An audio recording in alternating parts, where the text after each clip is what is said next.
Zain FM, inspirasi utama anda.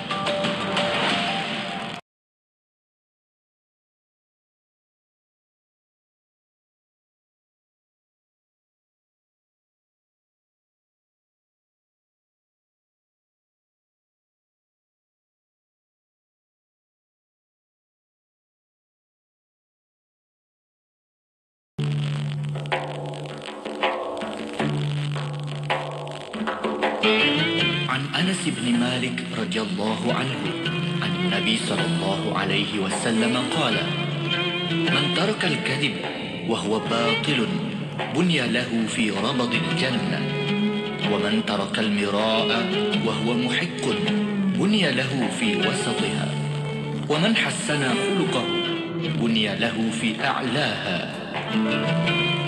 Daripada Anas bin Malik radhiyallahu anhu, Nabi SAW bersabda, sesiapa yang meninggalkan penipuan yang merupakan suatu kebatilan, nescaya dibinakan istana untuknya di persekitaran syurga. Sesiapa yang meninggalkan perbalahan sedangkan ia berada di pihak yang benar, nescaya dibinakan untuknya di pertengahan syurga. Sesiapa yang mengelokkan akhlaknya, dibinakan untuknya di tempat tertinggi di dalam syurga. Riwayat At-Tirmizi. أمسينا وأمسى الملك لله والحمد لله لا إله إلا الله وحده لا شريك له له الملك وله الحمد وهو على كل شيء قدير. رب أسألك خير ما في هذه الليلة وخير ما بعدها، وأعوذ بك من شر ما في هذه الليلة وشر ما بعدها. رب أعوذ بك من الكسل وسوء الكبر. رب أعوذ بك من عذاب في النار وعذاب في القبر. Kami dan seluruh kerajaan memasuki waktu petang kerana Allah. Segala puji bagi Allah. Tiada sesembahan yang berhak disembah melainkan Allah semata.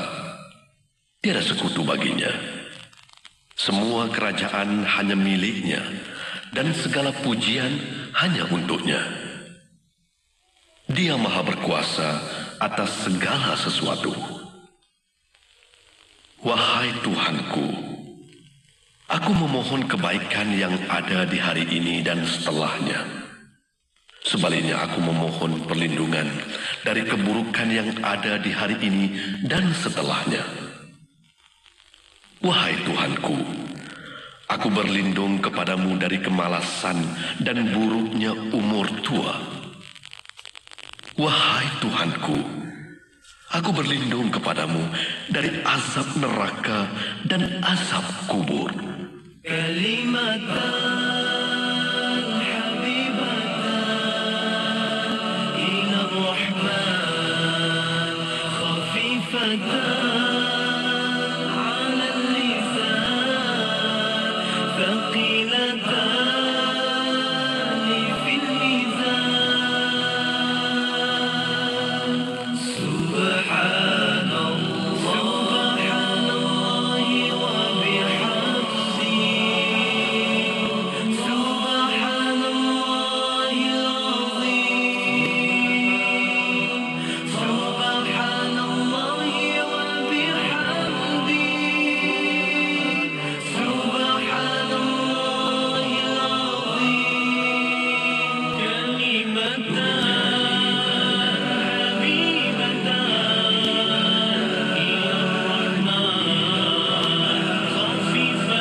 Subhanallah wa bihamdi.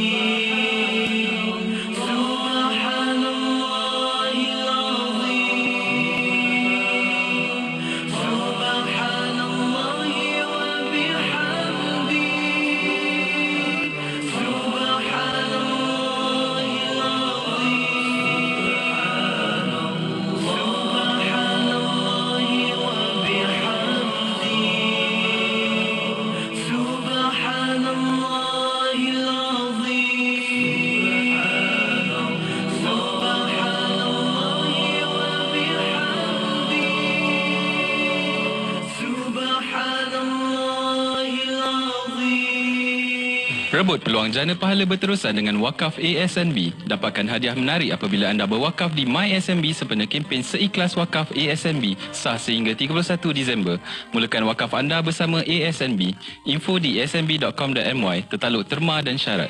Mulakan wakaf anda bersama ASNB. Mak, kenapa bertongkat ni? Mak dah sebulan lebih sakit lutut ni, nak berjalan pun terseksa. Jom kita pergi Poliklinik Amal Medik. Kita dapatkan rawatan kat sana, ya? Di Poliklinik Amal Medik, kami prihatin atas masalah sakit sendi dan lutut anda. Hubungi 0116326605 untuk membuat temu janji di 13 cawangan klinik kami di sekitar Lembah Kelang. Layari www.amalmedik.com/ikim atau sebut iKim di kaunter klinik cawangan kami untuk menembus promosi rawatan. Melangkah lebih kuat dengan Amal Medik. Iklan ini diluluskan oleh Lembaga Iklan Ubat. Pakcik, Pak Mat, tempe, belanggar dengan motorkar. Ha? Apa? Alah, Pak Mat, tempe, belanggar, keceper, motorkar. Susah betul lah cakap dengan orang ada masalah telinga ni. Korang pun macam bini Pak Mat ke? Jangan risau, pembersih telinga anti kerak sudah ada di pasaran. Hubungi kami di 019-2954-563 atau join live TikTok pembersih telinga HQ sekarang.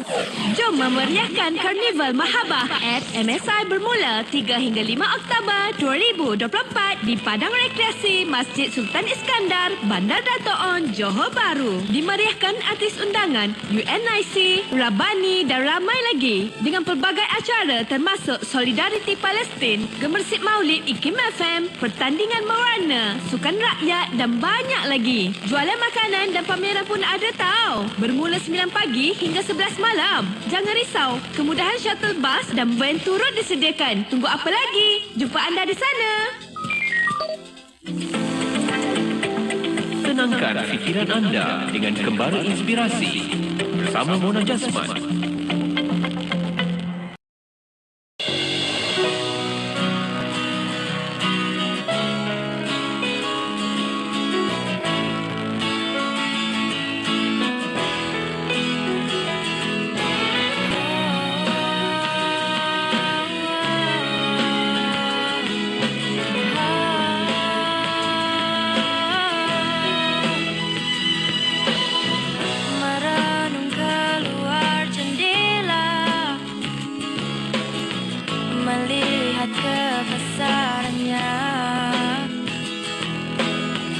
Mensyukuri segala nikmat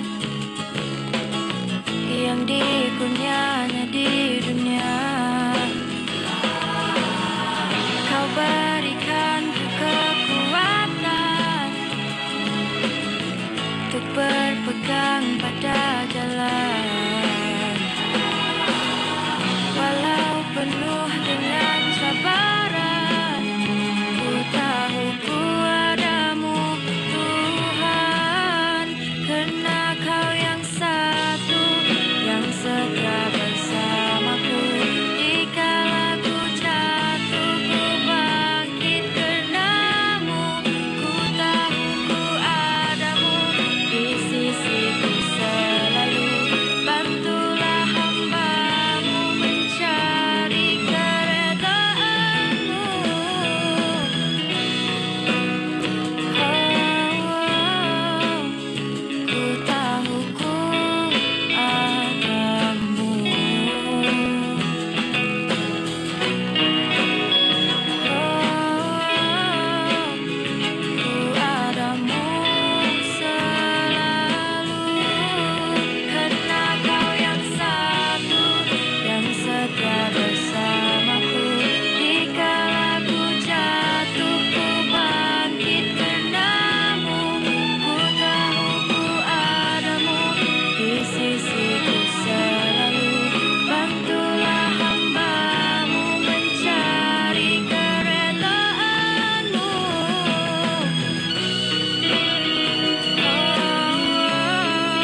Ayo bersama-sama dalam infak pembinaan Masjid Kampung Sungai Pusu Gombak.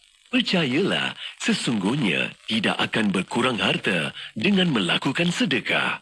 Anda terus boleh berinfak melalui laman sesawang masjidsungaipusu.com atau ke akaun Bank Islam 1416-2011-000520. Jom infak. Fortune Resources atau Fortune Munawarah adalah syarikat pengeluar produk halal yang bernutrisi berkualiti tinggi.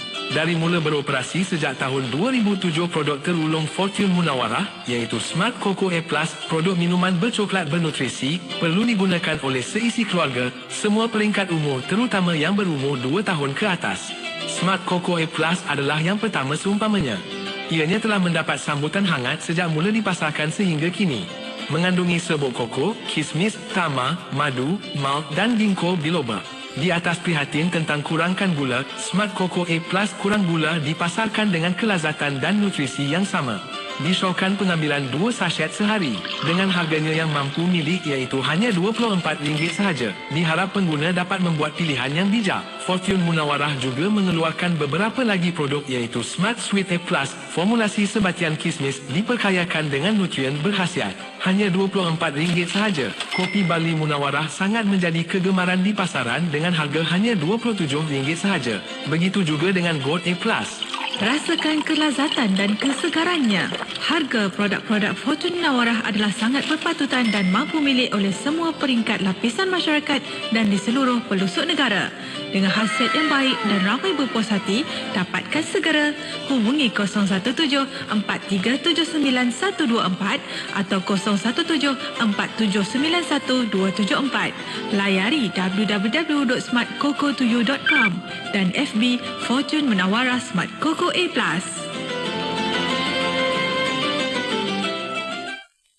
Balik Pulau, Pulau Pinang, 102.7 FM.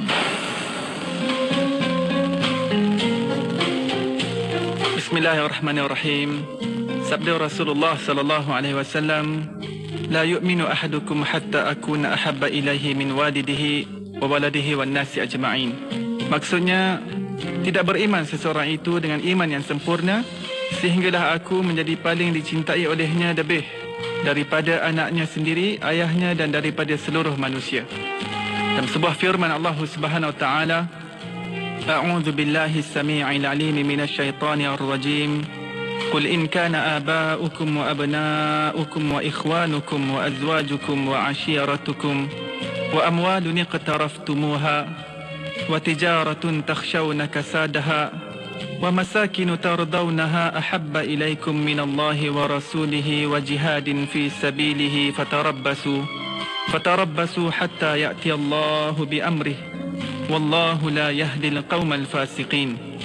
Maksudnya, katakanlah wahai kekasih Allah, jika bapa-bapa kamu dan anak-anak kamu dan saudara-saudara kamu dan isteri-isteri atau suami-suami kamu dan kaum keluarga kamu dan harta benda yang kamu usahakan dan perniagaan yang kamu bimbang akan merosot dan rumah-rumah tempat tinggal yang kamu sukai, jika semuanya itu menjadi perkara-perkara yang kamu cintai lebih daripada Allah dan Rasulnya sallallahu alaihi wasallam dan daripada berjihad untuk agamanya, maka tunggulah sehingga Allah mendatangkan keputusannya, kerana Allah tidak memberi petunjuk kepada orang-orang yang fasik.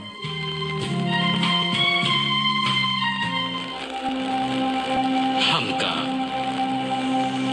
Profesor Dr. Haji Abdul Malik Karim Amrullah atau lebih dikenali sebagai Hamka lahir di Sungai Batang, Tanjung Raya, Sumatera Barat pada 17 Februari 1908. Beliau merupakan ulama, sastrawan dan aktivis politik termasyhur Indonesia.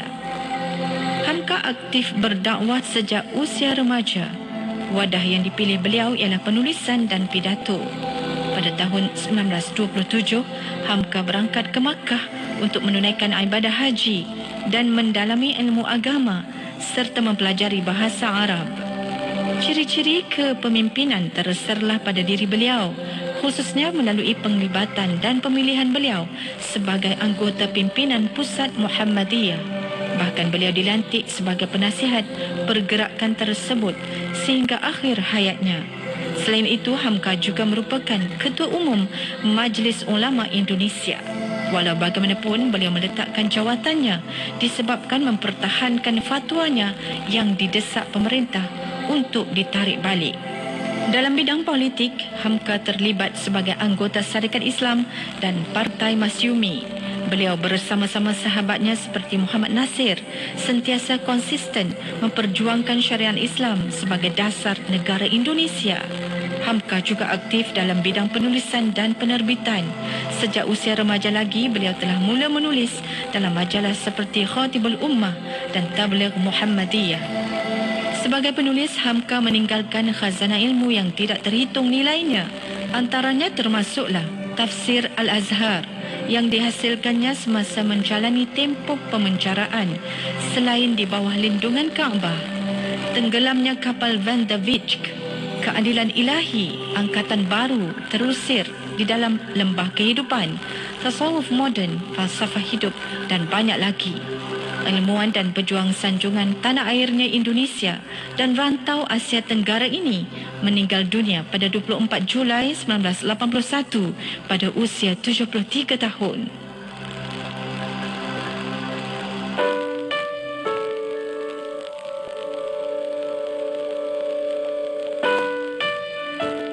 Kalau kita nak menjadi orang yang mempunyai wawasan untuk berjaya di dunia dan di akhirat, kita perlu mengenal Allah. Dan satu cara untuk mengenal Allah ialah dengan mengenal diri kita. Dan satu cara nak mengenal diri kita ialah dengan melihat kepada proses kejadian manusia itu sendiri. Yang mana hari ini dengan ilmu sains yang ada, dengan teknologi yang ada, kita boleh bukan setakat baca, tetapi kita boleh melihat visual-visual, baik dalam bentuk gambar ataupun dalam bentuk video. Kita boleh lihat bagaimana proses persenyawaan berlaku. Kita boleh lihat bagaimana proses pembahagian sel berlaku. Dan kita juga boleh melihat bagaimana organ-organ yang pelbagai yang ada pada diri kita ini terbentuk. Kalau kita tidak kenal diri kita, kita tidak kenal siapa pencipta kita. Jadi apabila kita mula mengenali diri kita, kita akan ada kesedaran tentang pencipta dan kita akan ada keyakinan bahawa pencipta itu adalah Allah Subhanahu Wa Taala. Maka insya-Allah kita akan kenal Allah Subhanahu Wa Taala.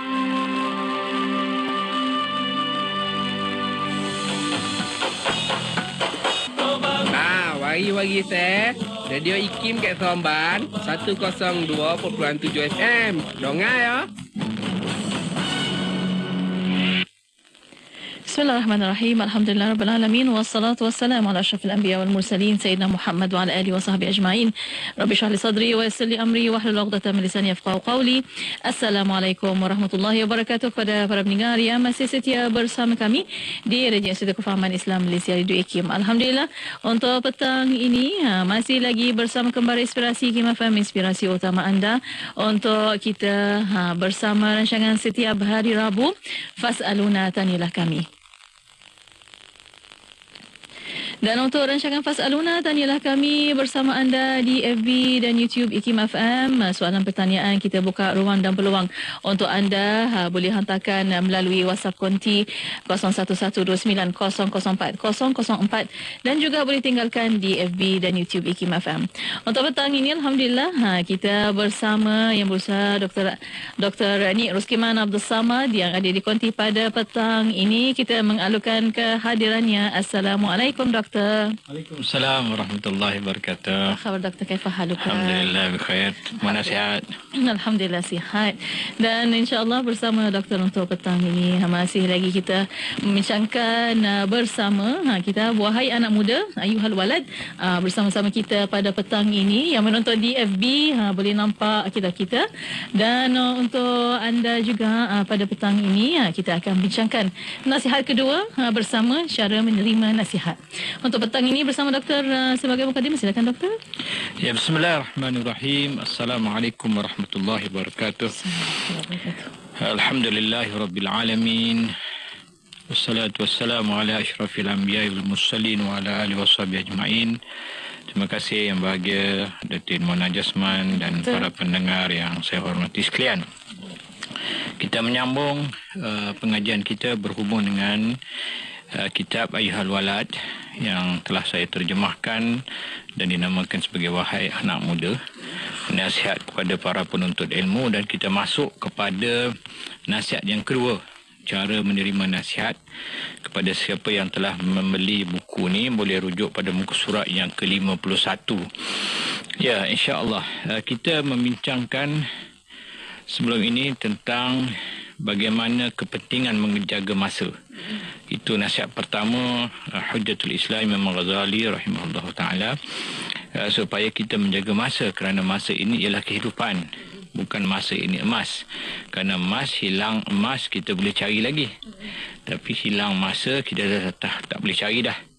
Kan masa 24 September dah habis dah, berlalu pergi dah. Semalam kita dah tak boleh nak ambil dah, sebab dia dah pergi dah. Jadi yang emas, kalau tak ada emas, hilang emas, kita cari lagi. Boleh je, ada je emas. So masa tak sama. Yang kedua ialah Imam Ghazali memberi nasihat tentang kaedah ataupun kedudukan nasihat itu. Imam Ghazali kata, wahai anak, memberi nasihat adalah mudah, namun menerima nasihat itu adalah susah. Kerana sesiapa yang mengikut hawa nafsu akan terasa pahit. Nasihat melarang perkara yang nafsu suka. Jadi ini yang Imam Ghazali mula-mula sekali. Pertama, Imam Ghazali sebut tentang masa. Yang kedua, sebab anak murid dia sebut tentang suruh nasihat dia. Nasihatlah aku wahai guruku, nasihatlah aku apa yang penting dalam hidupku. Jadi Imam Ghazali kata nasihat senang, tapi engkau yang menerima nasihat tu yang susah. Jadi kalau kita lihat bagaimana tradisi orang dulu, para ulama dulu, hatta para sahabat sendiri pun, mereka meminta nasihat. Kita pernah dengar tak zaman kita sekarang ni orang minta nasihat? Tak ada kan? Kurang. Kan? Kurang kan? Adalah, tapi tak seperti mana sahabat. Tapi sahabat dahulu, mereka akan minta nasihat dengan Rasulullah. Ya Rasulullah, ausini ya Rasulullah, wasiatkan kami ya Rasulullah, wasiatkan aku ya Rasulullah. Minta nasihat dengan Rasulullah. Kita tak ada minta, kita jumpa orang alim pun tak ada kita minta, kecuali kita nak pergi belajar ke, nak pergi musafir ke, sambung belajar ke, baru kita minta. Tapi para sahabat dulu melazimi minta nasihat sepanjang masa. Dia jumpa, ya Rasulullah, nasihatkan aku ya Rasulullah. Jadi Rasulullah kata, la taghdab. Sebab dia tahu kawan ni kuat marah. Kan Rasulullah tahu kawan ni kuat marah, kaki marah. Ya, Rasulullah kata, la taghdab. La taghdab. Ada orang minta nasihat, Rasulullah kata, begini, Rasulullah bagi nasihat macam ni, suruh jaga mak ayah dia dan sebagainya. Jadi orang dahulu dia, para sahabat dulu khususnya, mereka suka dinasihatkan. Kita hari ini susah menerima nasihat. Dan salah satunya ialah kerana Imam Ghazali kata kita ini manusia ini susah menerima nasihat kerana mengikut hawa nafsu. Hawa nafsu kita ini mana, seperti yang kita dah terangkan banyak kali, suka kepada benda-benda yang jahat, suka kepada benda-benda yang keji. Inna nafsal la amaratu bisu. Kan, itu yang Nabi Yusuf sendiri sebut. Sesungguhnya nafsu itu suka mengajak kita, mengheret kita kepada benda yang jahat. Illa ma rahimah rabbi, kecuali orang yang diberi rahmat oleh Allah Subhanahu wa taala.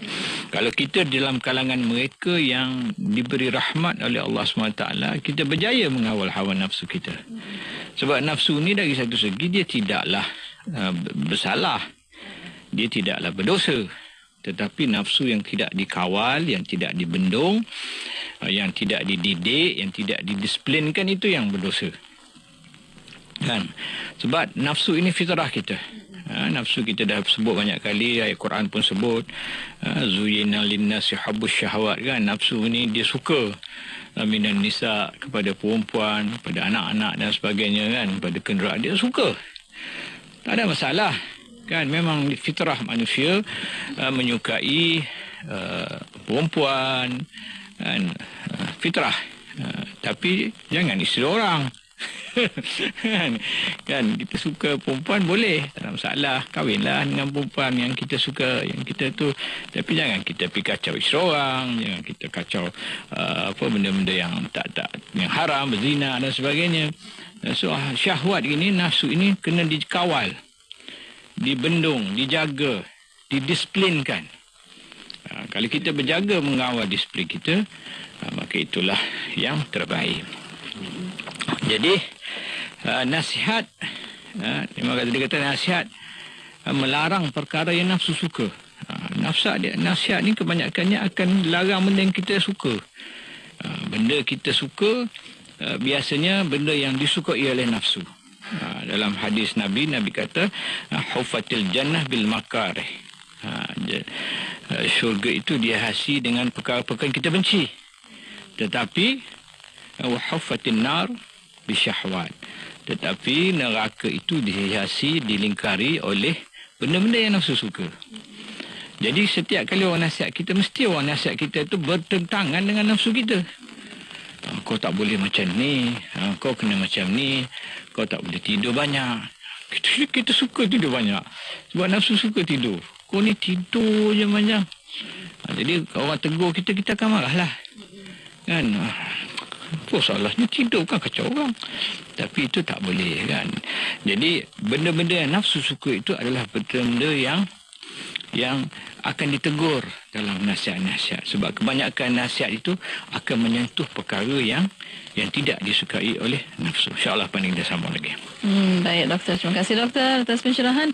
Dan untuk waktu ini bersama para pendengar, masih lagi bersama anda untuk rancangan Fasa Aluna Tanilah Kami. Dan untuk anda juga yang belum mendapat kitab Wahai Anak Muda atau Ayuhal Walad ini, boleh dapatkan bersama pegawai pemasaran kami di talian 012-247-2441. Untuk waktu ini kita berehat sikit, kita akan kembali selepas ini. Untuk anda terus setia bersama kami hanya di Kembali Inspirasi Kim FM, inspirasi utama anda. Negeri Sembilan 102.7. Ucapan selawat serta salam ku ucapkan padamu. Ku hadiahkan doa dan pujian setinggi keimananmu kepadamu yang agung. Hanyalah untukmu kekasih Allah. Malu untuk aku mengatakan cinta kepadamu, kerana aku hanyalah insan yang biasa. Sedangkan engkau adalah insan yang mulia. Rinduku padamu sudah tidak terkata lagi. Rinduku pada wajahmu yang berseri. Rinduku pada keimananmu yang agung. Rinduku padamu, kekasih Allah. Ku ikuti ajaranmu semampu tenagaku. Ku amalkan sunnahmu sedaya upayaku. Ku tinggalkan laranganmu semau hatiku untuk mendapat berkat di dunia dan beroleh syafaat darimu di akhirat sana. Ku pujuk jua hati dan jiwaku untuk meluahkan rasa cintaku pada keimananmu, kerana aku sudah terpesona pada ketakwaanmu, kerana aku sudah jatuh cinta pada keimananmu. Sesungguhnya cinta padamu adalah maksud cinta kepada Allah.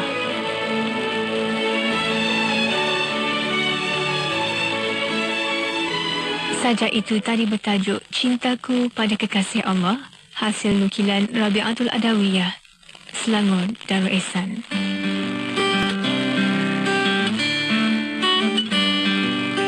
Sekarang lihat hati. Memang betul sesuatu itu dinilai dengan kesucian hati. Tapi hati tak dapat dilihat. Yang terlihat adalah perilaku. Jadi, sucikan hati, indahkan peribadi. Daripada kami, Nausihat.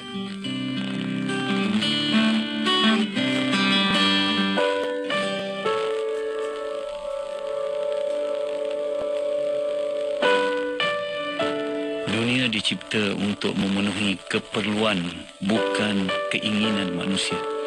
Orang beriman cukup dengan yang sedikit, manakala yang kufur tidak akan puas, sekalipun dengan yang banyak. Mana kita nak rasa bersyukur? Bila kita rasa ada nikmat dan ada kelebihan, barulah kita syukur. Kalau kita rasa kurang saja, kita tidak akan bersyukur.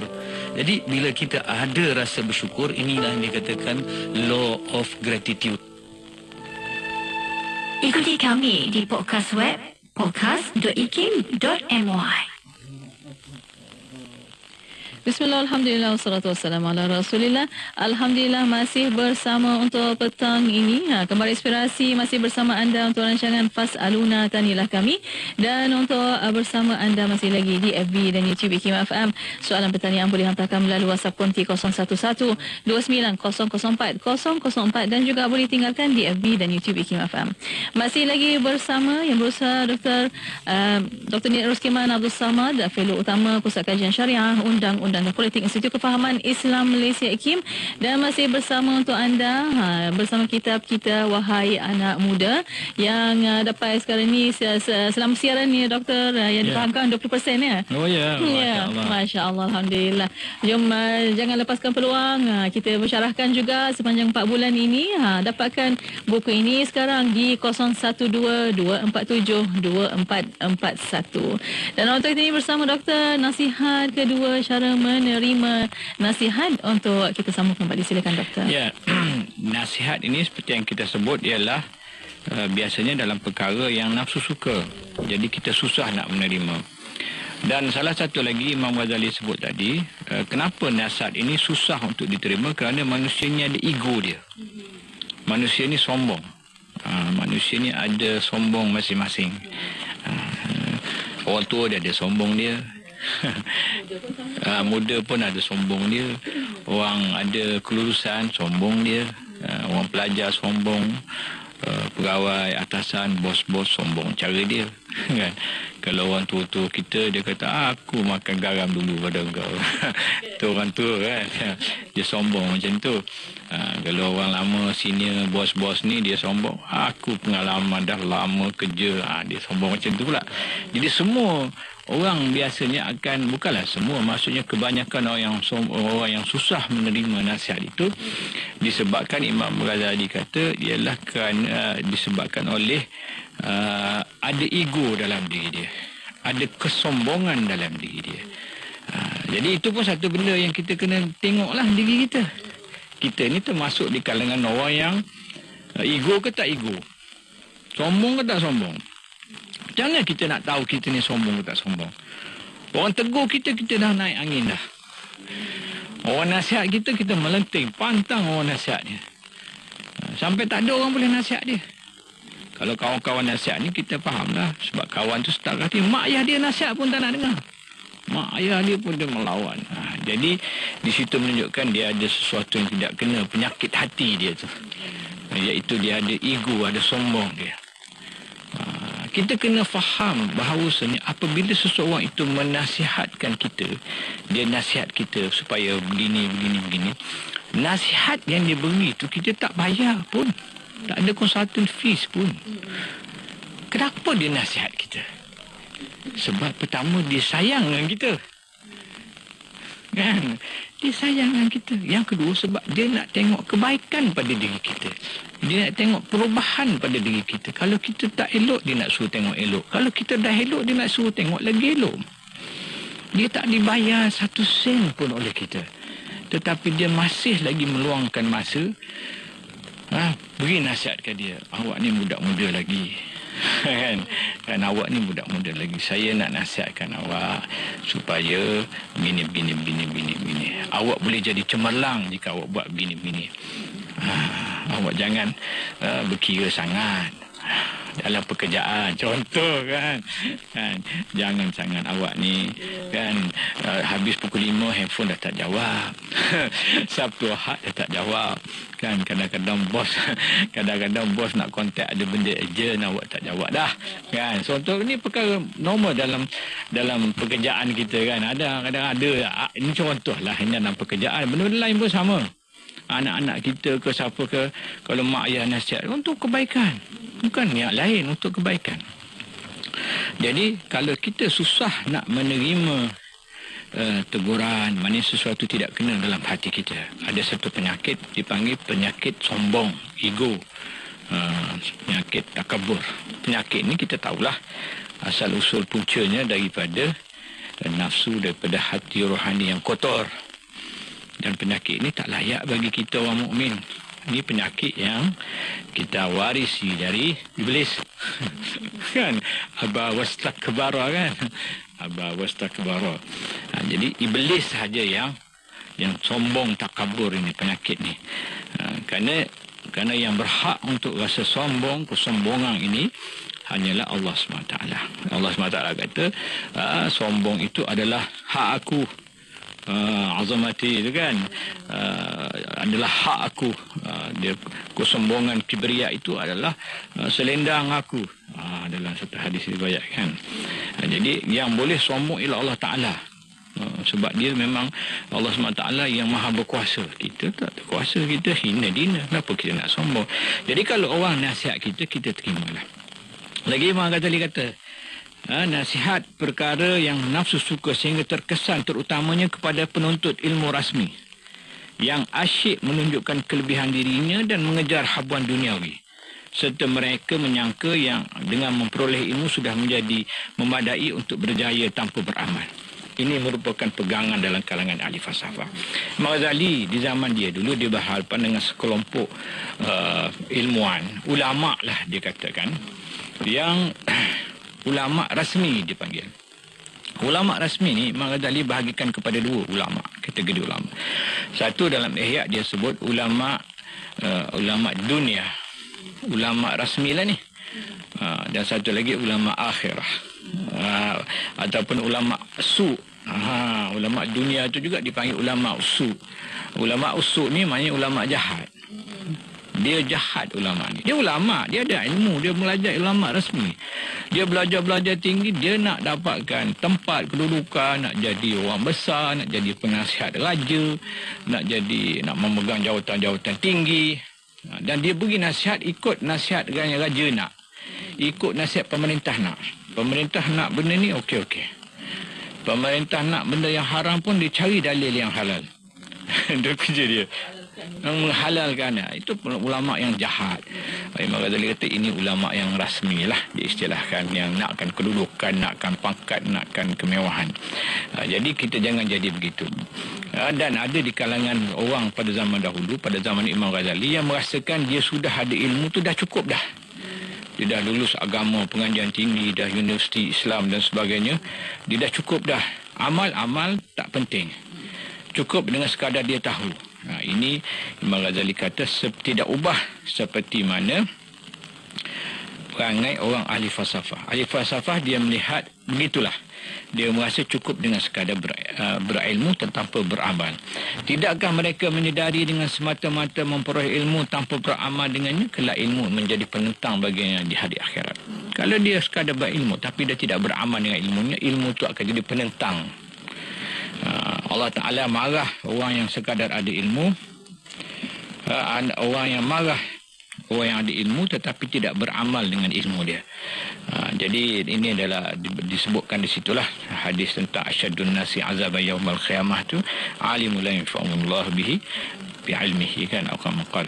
Orang yang paling berat azab siksanya hari kiamat nanti ialah orang alim yang tidak memberi manfaat akan ilmunya. Dia alim sangat tetapi dia tidak beramal dengan ilmunya. Dia tahu macam-macam hukum hakam tetapi dia tidak buat. Dia tahu ni semayang wajib, dia sendiri pun semayang lebih kurang. Dia tahu semayang sunat, berpuluh-puluh jenis semayang sunat, nawafil, rawatib dan sebagainya. Dia tidak buat. Maka orang ni tidak bermanfaat ilmu dia. Dan bahkan dia menjadi orang yang paling berat diazab hari akhirat nanti. Berbanding dengan orang yang jahil. Orang yang jahil satu hal, tapi orang yang alim yang tidak bermanfaat. Dan akhir sekali, berhubungan dengan ilmu dan beramal ini, Imam Ghazali menyebut tentang kata-kata Al-Junaid Al-Baghdadi. Seorang lelaki bermimpi bertemu dengan Al-Junaid, Imam Junaid Al-Baghdadi setelah wafat beliau, dan bertanya kepada Imam Junaid Al-Baghdadi, "Wahai Abu Qasim, bagaimana keadaan kau sekarang? Apa khabarmu?" Maka Imam Junaid Al-Baghdadi kata, telah lenyap segala ilmu yang zahir dan segala ilmu yang batin. Ada pun perkara yang benar-benar memberi manfaat padaku ialah beberapa rakaat yang aku dirikan pada malam hari. Jadi akhirnya segala ilmu kita yang banyak-banyak itu yang memberi keberkatan, yang memberi manfaat kepada kita ialah yang kita amalkan. Yang kita dakwah, yang kita ajar orang, yang kita sendiri amalkan ilmu itu. Antara yang kita amalkan ialah Imam Junaid sebut, kita bangun di tengah malam, kita dirikan solat tahajud. Kadang-kadang kita ni cakap tentang kelebihan sembahyang tahajud. Kan kadang-kadang saya pun tengok juga kadang orang tu dia posting tu, dia share ni, dia sendiri tak sembahyang tahajud. Dia sendiri contohnya kan, dia tak mau macam tu. Kan kita post tu kelebihan zakat, kelebihan sembahyang duha, kelebihan tu semua. Jadi kita kalau kita buat tu biar kita beramal juga. Post tu dah okey dah. Post tu dah okey dah. Tapi sebaiknya juga kita juga beramal supaya jangan sekadar kita buat saja, mengajak orang saja tetapi kita sendiri tidak beramal dengan benda kita buat. Memang kita kata baik kita ajak orang kan, tak apalah kita bagi tahu kalau kita tak mampu. Tapi bukan sekadar kita mengajak orang. Mengajak orang semata-mata dengan tidak ada usaha nak amal dengan benda yang kita ajak tu tak boleh. Takut nanti kita jatuh dalam perkara yang dikatakan lima taquluna ma la taf'alun. Kamu buat, kamu cakap benda yang kamu tak buat. So yang terbaiknya ialah kita ajak orang dalam masa yang sama kita juga cuba beramal. Walaupun mungkin kita tak boleh beramal sepenuh, tak boleh sempurna, tetapi kita beramal dengan apa yang kita ajak orang, kita dakwah orang. Jadi mungkin itu dulu untuk ini. Dan kalau ada persoalan kita boleh raikan insya-Allah. Ya, insya-Allah. Alhamdulillah. Terima kasih doktor. Dan untuk waktu ini kita akan berehat sekali lagi, kita akan kembali selepas ini. Ada beberapa soalan yang kita dapat pada petang ini. Ada macam Nazri Ibrahim bertanya macam mana kita nak berdepan dengan orang yang ada ego yang tinggi. InsyaAllah selepas ini doktor akan jawab soalan Nazri ini. Dan untuk waktu ini kita berehat sedikit, kita akan kembali selepas ini untuk bersama para pendengar. Terus setia bersama kami hanya di Kembara Inspirasi IKIM FM, inspirasi utama anda. Kuala Terengganu 100.2. Dengar IKIM FM di mana sahaja anda berada.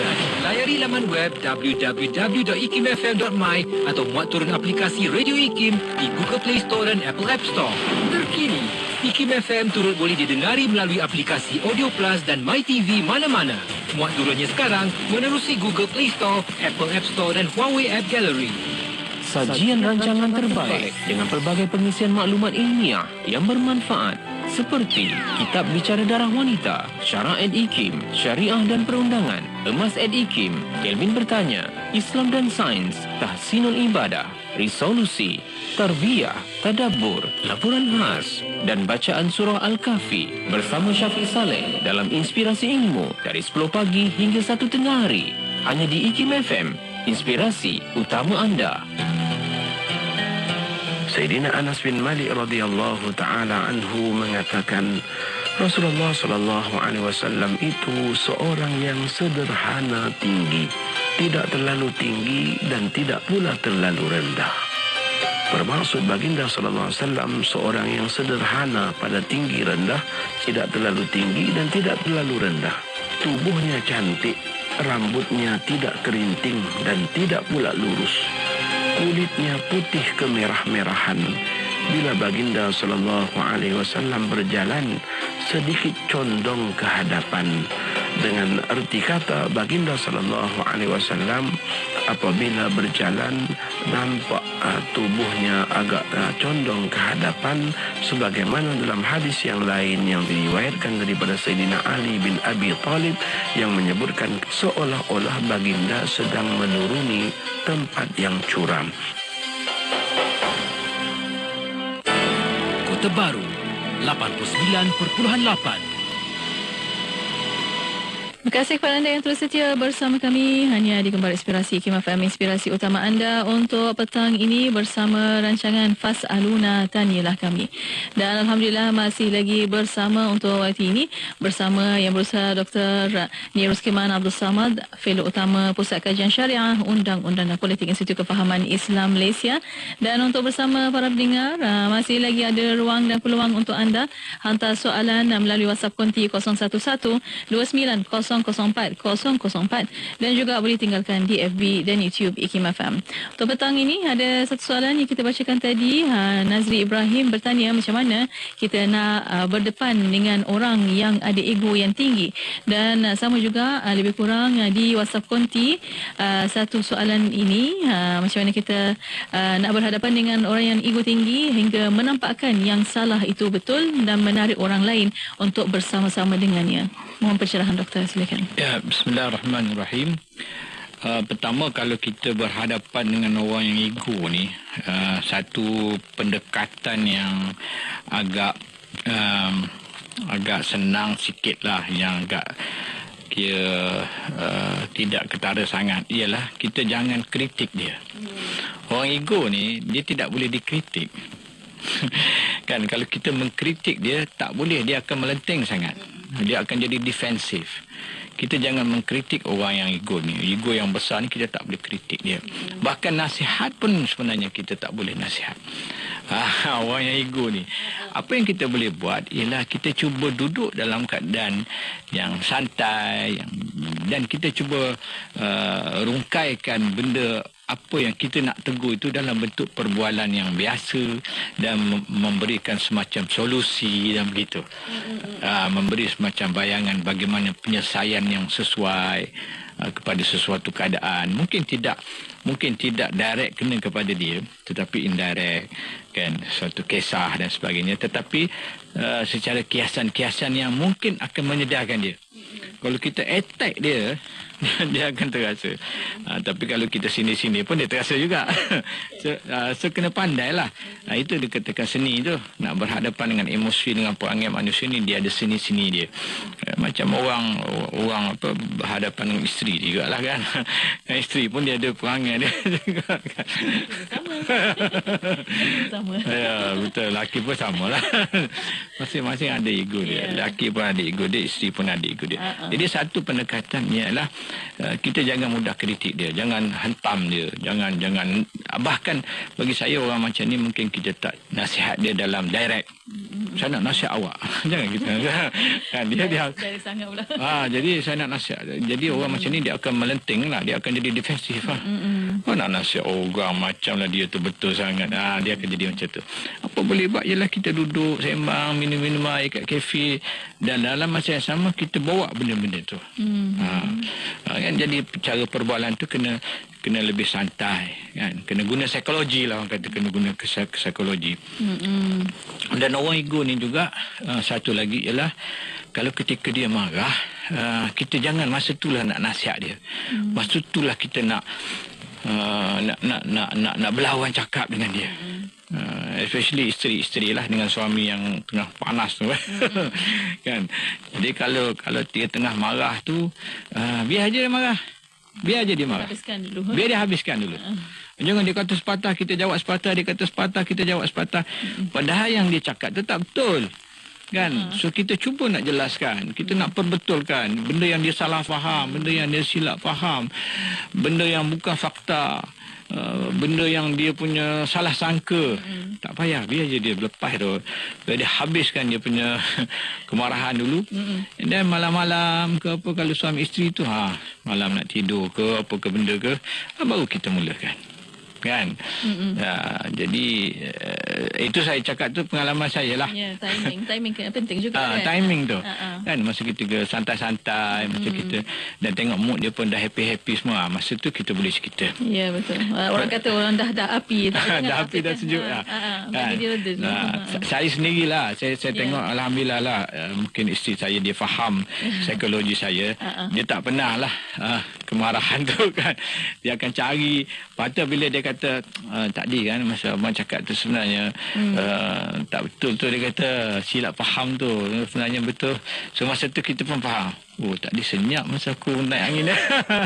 Kan, maknanya kita tahu bahasanya dia menggunakan psikologi kan. Dia tahu dia kalau dia sentak, dia sampuk masa tu mungkin kita akan lagi panas. So dia biarkan saja cool down malam kan beberapa jam misalnya ataupun esok tengok mood kita okey, kita pun happy semua. Masa tu baru dia betulkan. Sebab kita bahasanya aku salah. Jadi begitu cara dia. Sama ada suami ke isteri ke, dia ada kaedah-kaedah. Ini dikatakan pendekatan psikologi. Pendekatan psikologi. Dan dalam keadaan tertentu kadang-kadang kita tak boleh tegur. Ada orang tak makan. Psikologi pun tak boleh, boleh, itu pun tak boleh.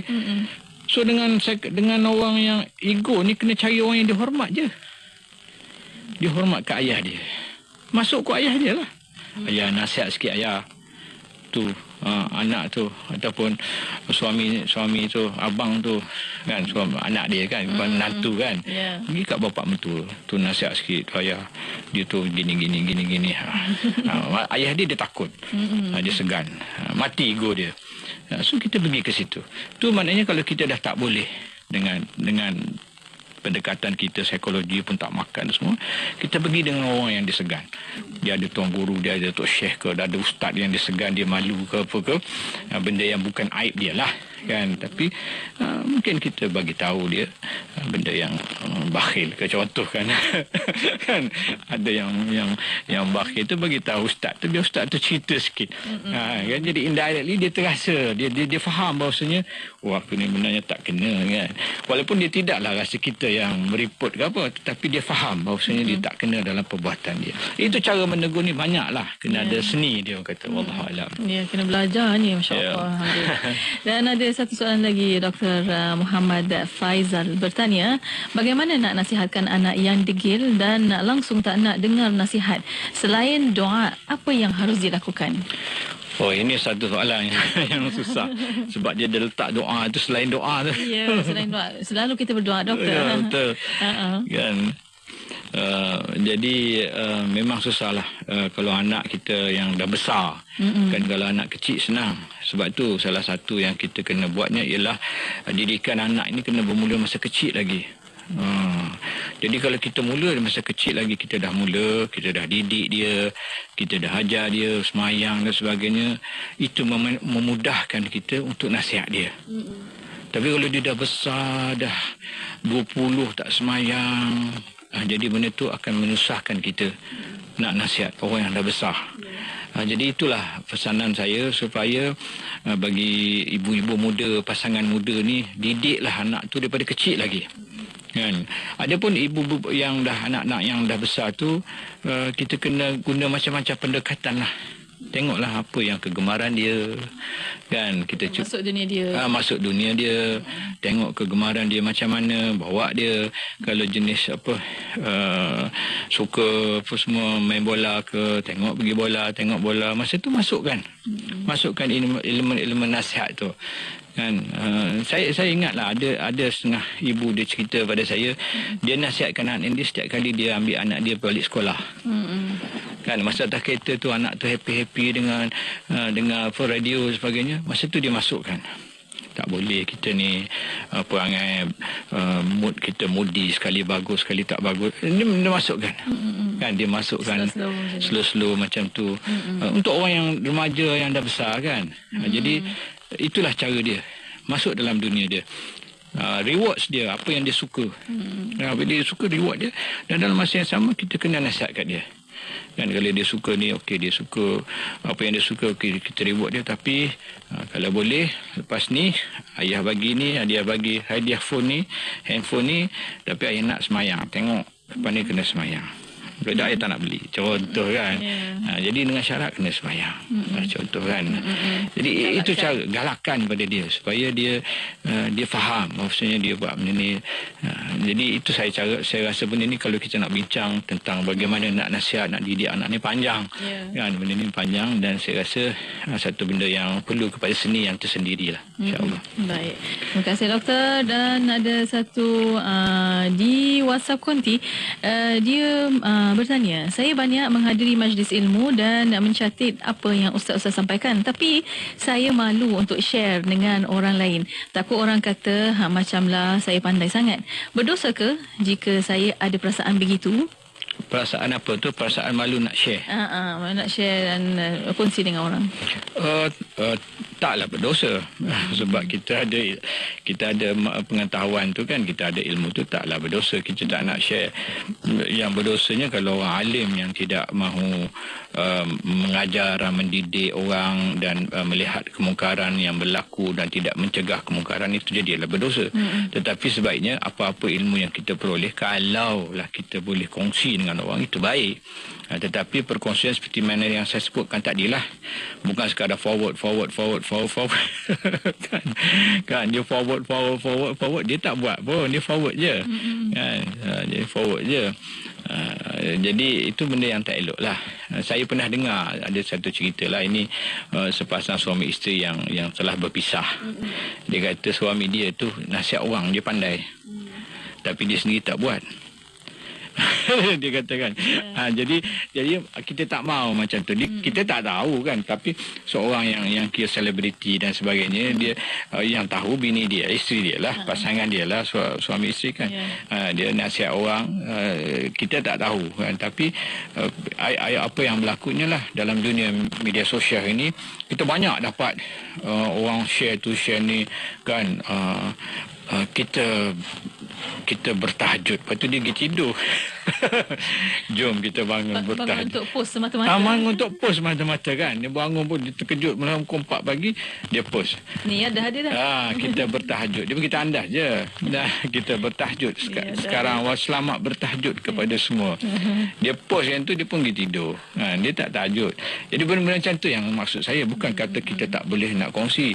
Kita boleh kongsi, kita boleh share maklumat, balighun ani walau ayah kan, sampaikan untuk niat dakwah boleh. Tetapi yang utamanya ialah jaga diri kita. Kita kena pastikan kita cuba beramal sebanyak mungkin dengan benda-benda yang kita kongsi. Zaman sahabat dulu sampai dia orang tak berani nak berganjak hafal ayat Quran yang selepas itu, selagi dia tidak amal ayat Quran yang sebelum tu. Sampai begitu sekali. Kan, siapa dia riwayat Sayyidina Umar kata, saya tak ingat. Dia tidak akan menghafal ayat yang selepasnya sehinggalah dia beramal dengan ayat yang diturunkan pada masa itu. Jadi banyak ayat Quran yang telah kita ada hari ini yang kita dah tahu kan, yang kita pun banyak yang kita tak amal kan, yang sepatutnya kita jaga dan sebagainya. Saya rasa mungkin sekarang itu kot mana dah habis masa dah kita. Ya, dah habis masa. Banyak soalan sebenarnya, tapi kita bawa untuk minggu hadapan insya-Allah doktor, untuk kita jawabkan. Dan di akhirnya terima kasih banyak-banyak doktor atas pertemuan untuk petang ini. Jazakallah ana kullu khair. Insya-Allah kita akan jumpa lagi doktor. Assalamualaikum. Waalaikumsalam warahmatullahi wabarakatuh. Alhamdulillah.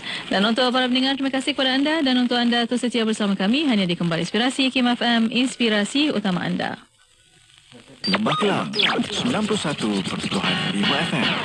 Subhanallah walhamdulillah wa la ilaha illallah wallahu akbar wa la hawla wa la quwwata illa billah.